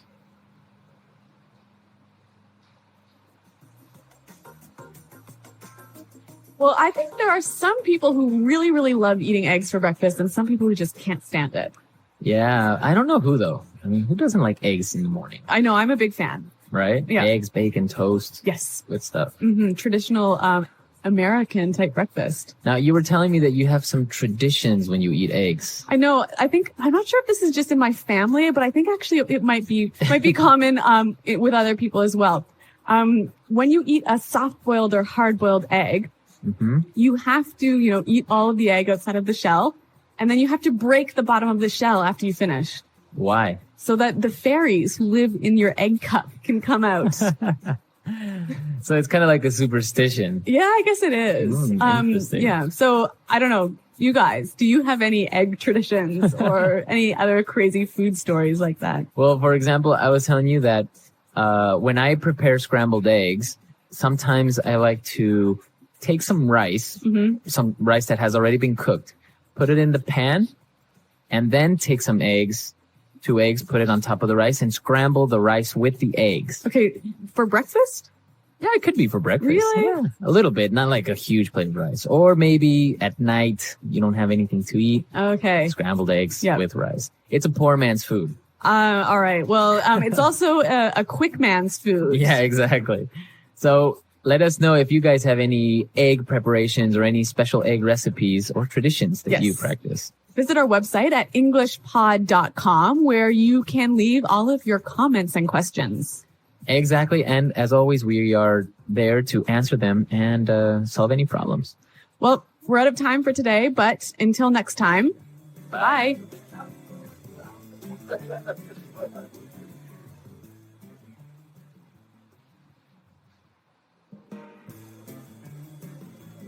Hello, English learners. Welcome back to English Pod. My name is Marco. And I'm Erica. And today we're bringing you a lesson that was requested by one of our listeners. Yes, that's right. We got a request for a dialogue about a receptionist.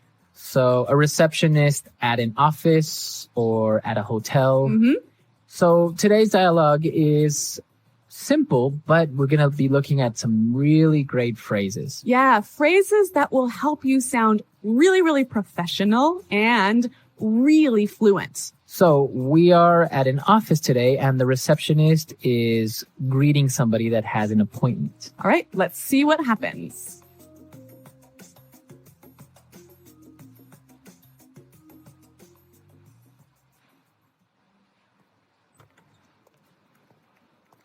Good afternoon. May I help you? Yes, I'm here to see Joanna Stevens. I have an appointment at 4. Certainly. May I take your name? I'll let her know you've arrived. Sure, it's Josh O'Neill. Miss Stevens will be with you momentarily. Can I offer you something to drink? Yes, coffee would be nice. Thank you.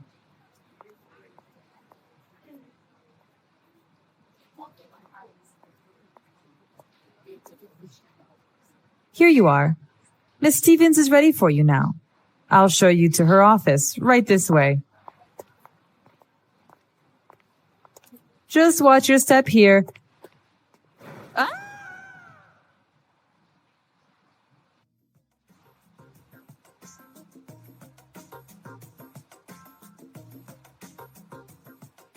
Well, that's pretty embarrassing, hey? That was embarrassing. That's what happens to women when they wear high heels. See? Actually, that happened to me last weekend. Really? I fell down the stairs and my knees are quite blue.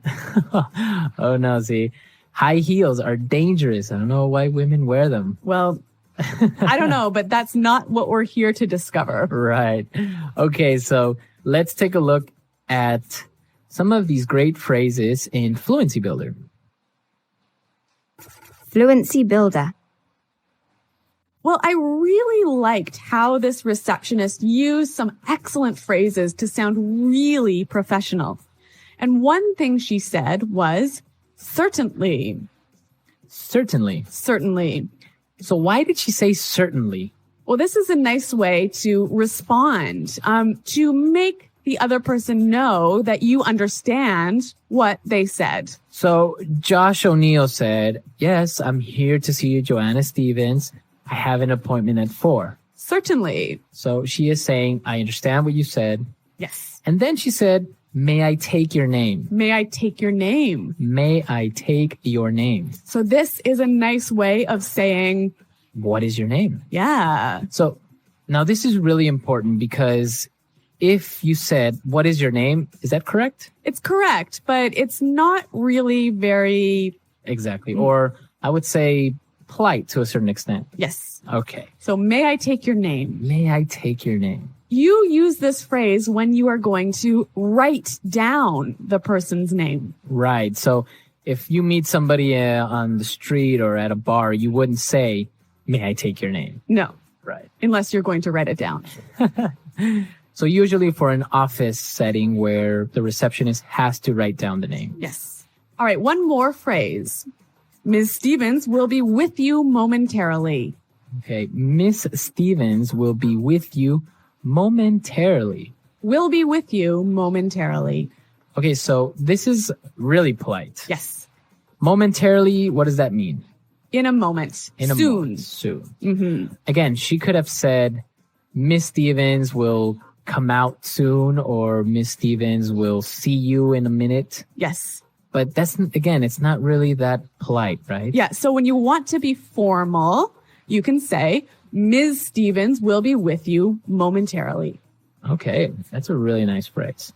All right, there's so much in this dialogue, so many great, wonderful, polite phrases. So why don't we listen to it one more time, but this time slowed down.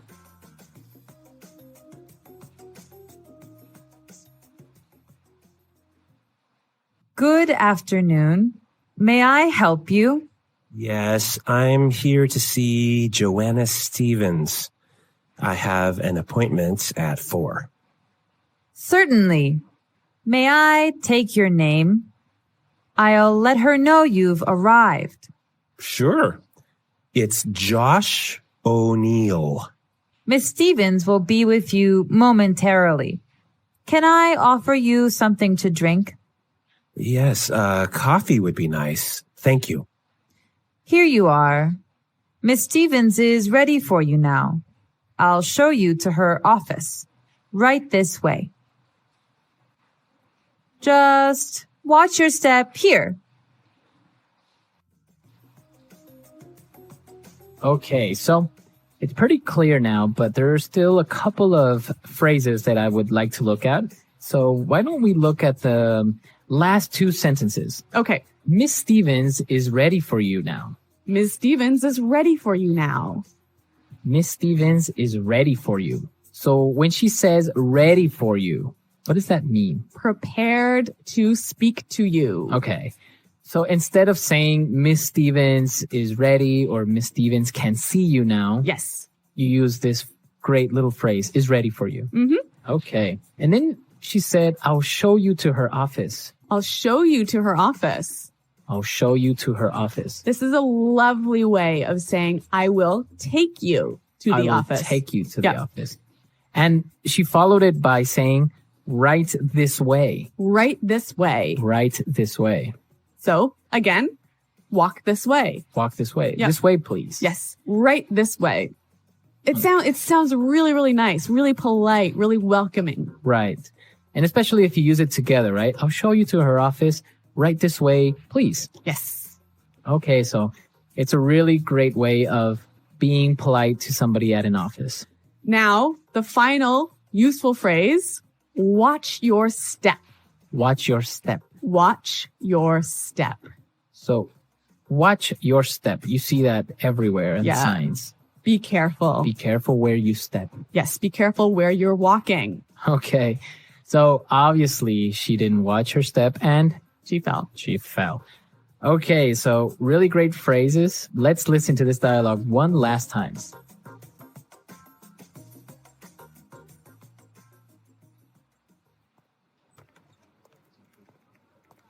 Good afternoon. May I help you?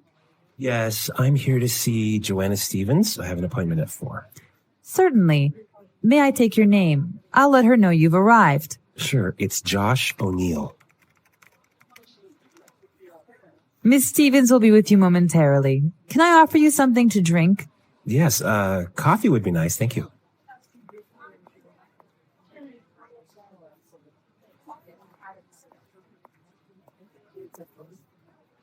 Here you are. Miss Stevens is ready for you now. I'll show you to her office right this way. Just watch your step here.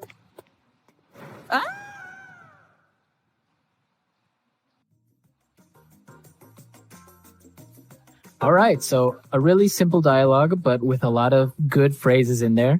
And it's also a good review for more advanced students, right? Yeah. Remember, like these phrases can really help you sound more professional, more welcoming, more polite, basically. Okay. So if you have any questions or doubts, please come to our website, englishpod.com. And Marco and I are always around to respond to your questions and comments. Okay, guys. So we'll see you there. And until next time, it's goodbye. Bye.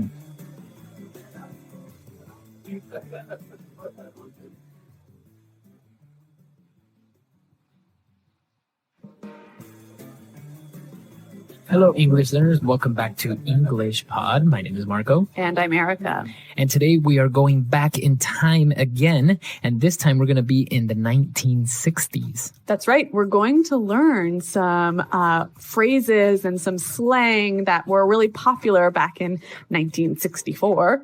Exactly. And most of these phrases and words we still use today. So it's very interesting and very good to know. That's right. I'm looking forward to this trip back in time. So why don't we get started with the dialogue?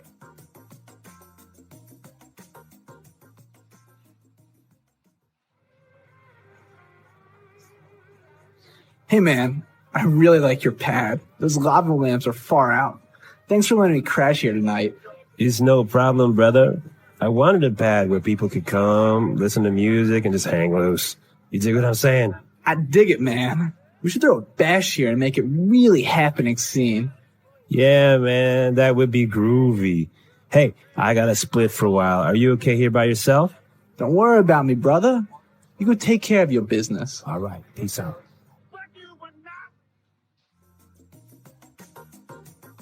All right, so great dialogue, very popular in the 60s, the music, the mood, and the words, right? That's right. So why don't we get down to business and look at the vocabulary that we saw in this dialogue in language takeaway. Language takeaway. Well, the dialogue opened and we heard this guy say, hey man, I really like your pad. I really like your pad. Pad. Okay, so pad, a very informal way of saying your apartment. Your apartment, right? And now you can still use it today.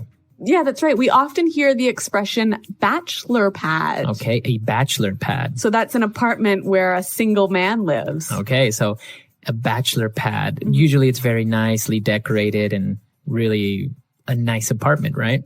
Or maybe it has empty pizza boxes all over the floor, Marco. Also a bachelor pad. Yeah. But so that's what pad means, an apartment. Yep. They were talking about the apartment and he said the lava lamps are far out. Far out. Okay, it's far out. So that's really cool or amazing. Right. And now lava lamps, those are those strange cone-looking lamps, right? Kind of a light with like some liquid moving inside. Very popular in the 60s. Yeah, we'll post some pictures of that. Yeah. And the lamps are far out. So now you can use that with other things, right? Like you are really far out. Yeah, or this music is really far out. Okay. It kind of gives you the feeling like it's sort of spacey. Spacey. Yeah. All right. So the pad is really far out. The lava lamps are great. And he was saying, thanks for letting me crash here tonight. To crash. So to crash at someone's place. Right. So we're not talking about like a car crash here. No. But so when you crash somewhere, what do you do? Well, you are staying there. Then you're going to stay there. So you're as a guest. Yeah. So like sleep, right? Uh-huh. Yep. And for free. For free. Yes. Yes. So if, for example, you're going to New York and you're going to visit a friend, you might crash at your friend's house. That's right. So interesting word. And it is quite commonly used now. So why don't we hear some examples of how we can use it? Example 1. Hey man, can I crash at your place tonight? Example 2. I lost my keys, so I'm crashing at my girlfriend's house. Example 3. No, you've been sleeping on my couch for a month. You're not going to crash here tonight. All right, perfect. So to crash, right? It's still commonly used today. Yep. Now for the fourth word, groovy. Groovy. That would be groovy. So again, this means like great or cool or really nice. Yeah, I think this is one of the main words of the 1960s. Something was groovy. Yes, I agree. So it kind of gives you the sense that it's sort of really cool, but in a relaxed way. Yeah, it's groovy. This music is really groovy. That's right. And finally, his friend, he said, hey, I got to split for a while. To split? Okay, so if I say I have to split, you have to leave. I have to leave. Yep.